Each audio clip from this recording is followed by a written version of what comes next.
Madam thank you so much. Madam मैं यहाँ बैठकर सुन रहा था हमारे शिवसेना के नेता ने इस बहस का आगाज किया, बहुत छाती मार कर बोले हैं कि हम कामयाब हो गए। होता यह है कि जो तारीख को नहीं पढ़ते वो इस तरह की बातें करते हैं। 1977 में सीपीआई एमएल ने भी 3 साल के लिए अपनी आर्म स्ट्रगल को मुअत्तल किया था, सस्पेंड किया था और कहा कि बैक टू द विलेजेस। और वापस जब आए उन्होंने कहा कि भारत में फ्यूडलिज्म है, न्यू कॉलोनियलिज्म है, और उन्होंने हथियार उठा लिया। जितने भी लेफ्ट विंग एक्सट्रीमिज्म के लोग आज हथियार डाल रहे हैं वो अपनी आइडियोलॉजी को रिजेक्ट नहीं कर रहे हैं। एक स्टेटमेंट मुझे बता दीजिए, हथियार डाल रहे हैं मगर अपनी आइडियोलॉजी पर कायम है, और अगर वो आइडियोलॉजी सस्पेंड नहीं करेंगे तो आपने कौन सी कामयाबी हासिल कर ली? 1970 में चारू मजुमदार ने कहा था कि 70s will be a decade, उसके 7 साल के बाद वो जेल में मर गए। फिर 2004 में पीपुल्स वॉल ग्रुप एमसीसी मिला दिया गया, सीपीआई माओइस्ट बन गया, और उन्होंने कहा कि 2050 तक हम न्यू डेमोक्रेसी रिवॉल्यूशन लाएंगे। बताने का मकसद यह है मैडम कि आइडियोलॉजी पे आज भी वो लोग कायम हैं। मैं 55 दिन हैदराबाद की उस वक्त की मुशीराबाद जेल में था, किसी का मेहमान था, एक कमरे में मुझे रखा गया। मैं 20 दिन पटेल सुधाकर रेड्डी से बात करता था, और पटेल सुधाकर रेड्डी कौन है? जो नक्सलाइट्स को जानते हैं। 98 में वो मुझसे पूछता था कि गैट के बारे में तुम्हारी राय क्या है। हम अम्बुड्समार्ट बोलते हैं। अम्बुड्समार्ट का मतलब क्या है हिंदी में? इनकॉम्प्रिहेंसिबल प्लेटो।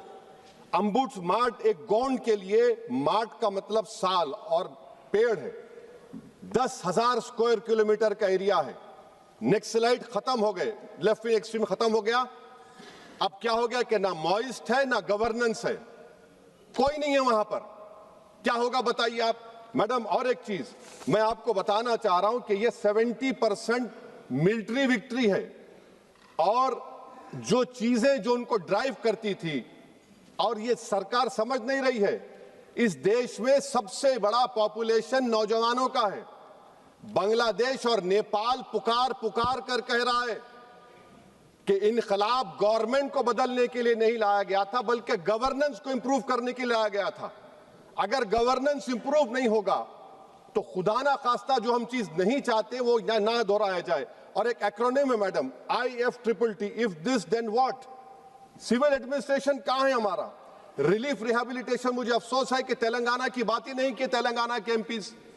आज तेलंगाना के रिलीफ रिहैबिलिटेशन को MHA एक्सेप्ट करता है, और वो क्या कहता है कि Andhra Pradesh Telangana surrendered Maoist relief and rehabilitation policy 2025। Madam आप बिलीव कर सकते हैं कि ट्रेवोर असॉल्ट राइफल इजरायली मिला, 1 मिनट में 30 से 70 लोगों को मार सकते। कहां से आया ये ट्रेवोर असॉल्ट राइफल? और सरेंडर्ड ये मेरा मानना है कि टैक्टिकल रिट्रीट है, ये कोई हमेशा के लिए नहीं है। टैक्टिकल रिट्रीट है जो 77 में किया था। और मैं मैडम प्लीज 1-2 मिनट दीजिए। और मैं बताना चाह रहा हूं मैडम, AP ओडिशा बॉर्डर को हम कहते हैं कट ऑफ एरिया। आयरॉनिकल है, कट ऑफ एरिया बोलते हैं उसको। मिनरल वेल्थ से क्या ट्राइबल को फायदा होगा? 5th शेड्यूल और बेटर गवर्नेंस से फायदा होगा। अगर नहीं होगा तो पैसा और FRA से फायदा होगा, नहीं होगा तो फिर ट्राइबल रबर हथियार उठा लेंगे। ये आप सोच के चलिए। और आखिर में मैडम मैं गवर्नमेंट से पूछना चाह रहा हूं कि right wing extremism will lead to extreme left wing extremism, and I want to know, a symbolic post has been given to a tribal, but what about grassroots leadership of tribals from Mandal, Zilla Parishad to MLA? That is not being there. Usage of false encounters, demolition of homes, creating an atmosphere the dignity of tribals and Muslims is taken away. This is being done by those organizations who believe in extremist radicalism and supported by this government. Would you put an end to this radicalism and extremism? Because you cannot, Madam, I'm concluding, and Madam, I'm concluding by quoting what Ajay Sahani had said. Those who believe that the imminent collapse of the Maoist movement heralds a new and refulgent chapter of Indian history of development and of prosperity ignore the dismal on-ground challenges, realities of India's development model. the increasing maturation of polarizing mobilization in electoral politics, the growing inequities and inequalities of an increasing predatory oligopolistic economy, and the progressive redundancy of human labor as a result of rapid technology transformation, in the light of such fault lines, other moments of violence will inevitably rise. I hope that this government will exercise caution. Don't sound the victory bells as of now. End the extremism done by your own organizations. Do you know what message is being sent?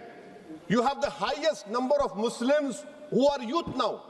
If you I'm concluding, madam. If your own chief minister says that give them 2 rupees less, we'll create an atmosphere so that they leave Assam, that is not right. That is also an extremism which has to be condemned. Anyone who picks up arms, anyone who utters a word which creates a feeling of vulnerability against the constitution is extremist. Thank you, madam. Shri Papu Yadav.